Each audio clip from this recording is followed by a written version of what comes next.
Hola amigas y amigos, bienvenidas a Pensar al Margen. Hoy, ahí están escuchando a Shakira, ¿eh? Hoy vamos a hablar, y como aparecía al inicio de este encuentro, vamos a hablar del amor en los tiempos del cólera. Una obra muy importante, una obra fundamental como obra, eh, sobre todo de la tradición literaria, si bien latinoamericana, con mayor razón del Caribe, por los detalles, por lo que significa,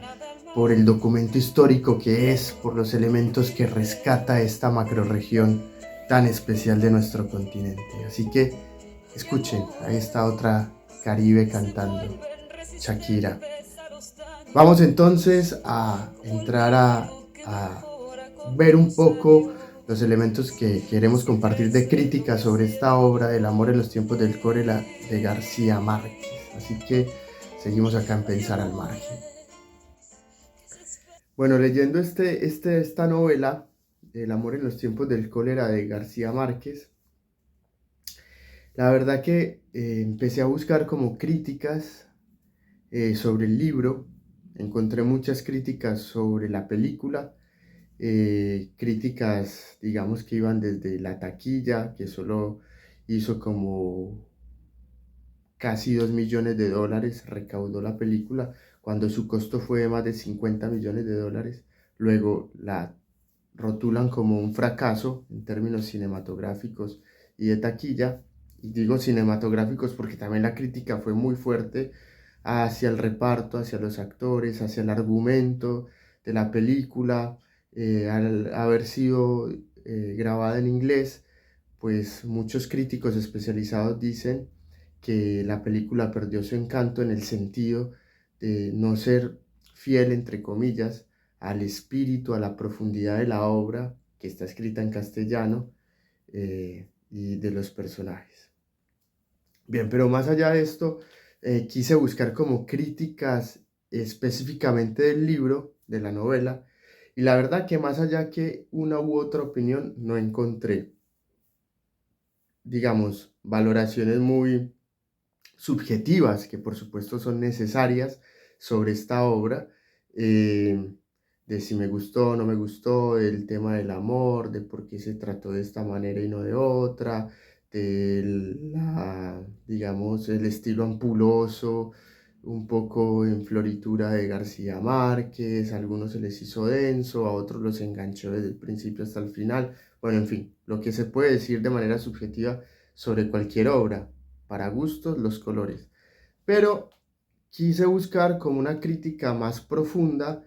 y la verdad no encontré, más allá de un par de papers de universidad donde algunos intentaban descifrar la psicología de un u otro personaje. Bueno,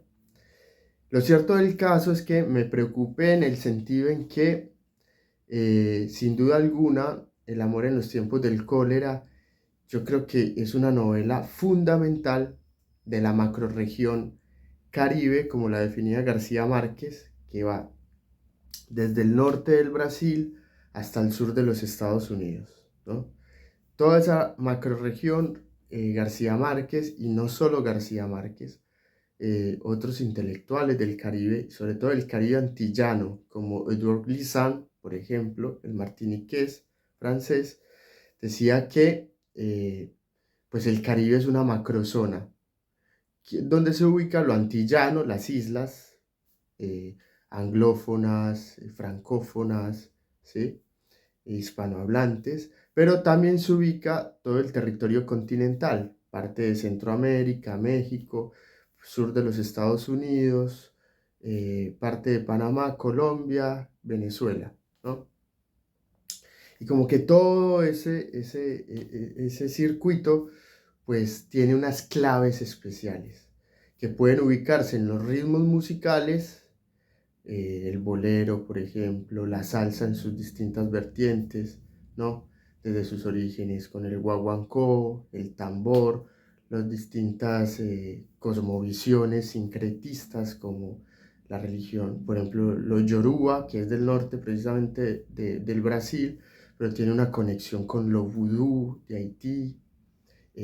Bueno, en lo político, las revoluciones que se intentaron, revoluciones socialistas en los 70 con Cuba, pero también a finales del siglo XVIII con la Revolución Negra en Haití, en diálogo con la Revolución Francesa y ese republicanismo negro, bueno, etc. Pero en lo literario también hay un estilo que algunos definen como barroco y a quienes algunos ubican como uno de los grandes maestros, a Alejo Carpentier, por supuesto no el único, pero como uno de esos grandes maestros. También está Rómulo Gallego, José Eustacio Rivera, por supuesto García Márquez, eh, bueno, entre otros y otras. Pero entonces mi pregunta era cómo ubicar El amor en los tiempos del cólera, que además era un libro que yo intenté entrar muy joven y no pude, y que ahora de grande volví sobre él y ya conociendo mucho más la obra de García Márquez, pues he podido disfrutarlo muchísimo en realidad. Eh, Más allá de los detalles que uno pueda tener o no con la escritura de Gabo, de sus apreciaciones personales, como digo, para gusto los colores, pero como obra me refiero, pues es un deleite. Y para quienes somos del Caribe y hemos vivido en el Caribe, creo que hay un ingrediente más y es podernos disfrutar eh, los detalles de la obra, que por supuesto ninguna obra necesita que uno viva en ese lugar para comprenderla. No estoy tratando de decir eso. Lo que digo es que un añadido, un anexo es que si vos por ahí conoces un poco el contexto y los detalles, pues al ver los detalles que García Márquez pone en esta obra, puedes disfrutarlo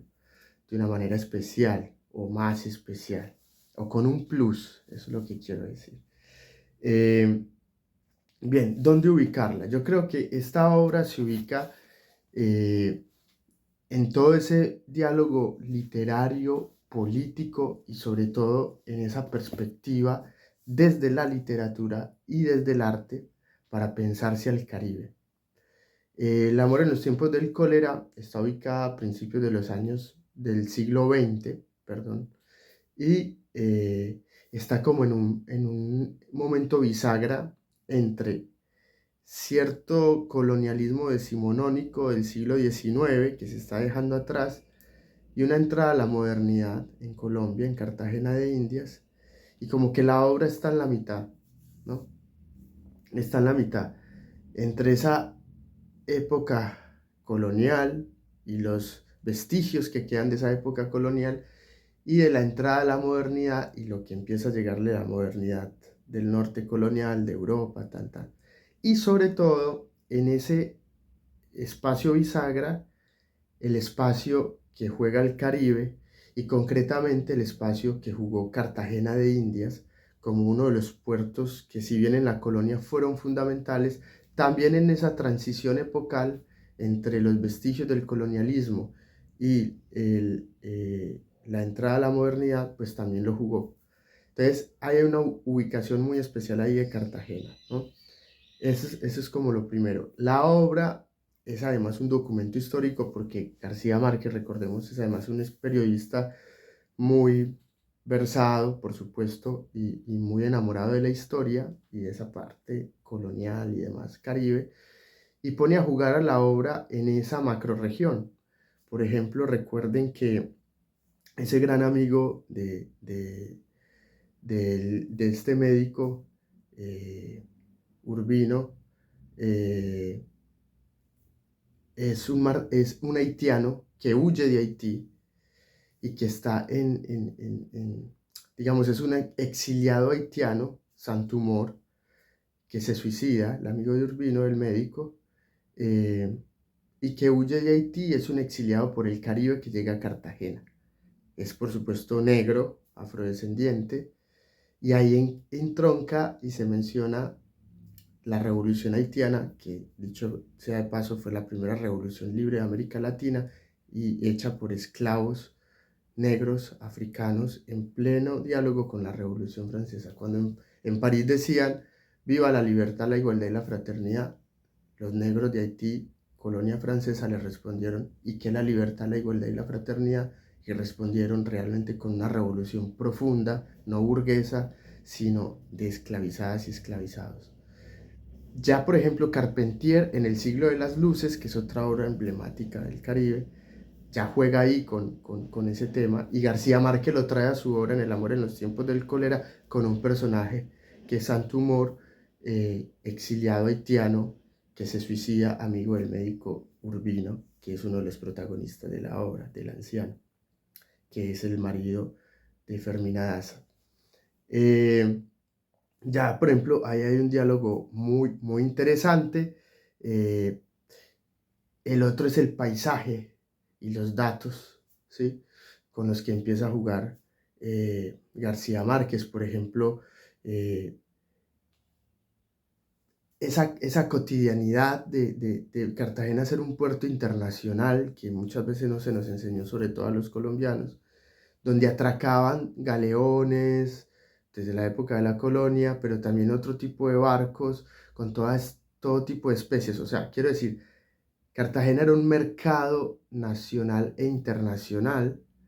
muy importante, uno de los grandes puertos, donde los habitantes de Cartagena, sobre todo de ese mundo garcía marquiano, pues él los retrata como consumidores de, eh, de ese mercado que se hacía a través de los barcos y de los objetos y de los elementos que traían barcos, especias, ornamentos, materiales para construir casas. Y en eso, un elemento fundamental que es muy importante en el Caribe colombiano, y es la mezcla de lo internacional y de las distintas nacionalidades. Entonces, recuerden, por ejemplo, que el gran amigo de este enamorado de Fermina Daza es un alemán que se queda en Cartagena, que frecuentaba los prostíbulos de Cartagena, y es un alemán músico, violinista, también tocaba el acordeón. Quiero decir, es como un crisol, como el lugar de encuentro que muchas veces no se ha tenido en cuenta, y que García Márquez, a través del amor en los tiempos del cólera, deja muy claro, de ese enclave intercultural, ecuménico, globalizado, que es un pequeño puerto del Caribe, como era Cartagena de Indias y como fueron otros puertos del Caribe. Pero sobre todo resaltando eso, el Mediterráneo nuestro en América Latina, y hoy está demostrado en los estudios críticos, fue y es sin duda el Caribe. Y en esta obra aparece muy, muy claro, pues también como aparece en El siglo de las luces de Carpentier, en la obra de Gluzan, eh, y me voy acordando de otros por ahí y voy hablando, pero ese espíritu del Caribe como un lugar de encuentro, como un lugar eh, de multiculturalismo, o de pluriculturalidad, de intercambio comercial, pero también cultural, musical, de una mezcla muy rica, que yo creo que es en parte lo que define lo Caribe, ¿no? Eh, la mistura, la mezcla, a veces sin límites, no solo de sangre, eh, sino de ritmos musicales y de intercambio de objetos y de mentalidades y de formas de hablar. Y entonces llegan los árabes, los turcos, y hay un haitiano, y hay un alemán, y toda esa mezcla también la reúne en esta obra García Márquez, y me parece que es muy importante porque está mostrando una dimensión ahí del Caribe, y es otro de los aspectos que vamos a continuar después desarrollando en una búsqueda por ubicar esta obra dentro de la tradición literaria y artística, las representaciones que se han hecho del Caribe.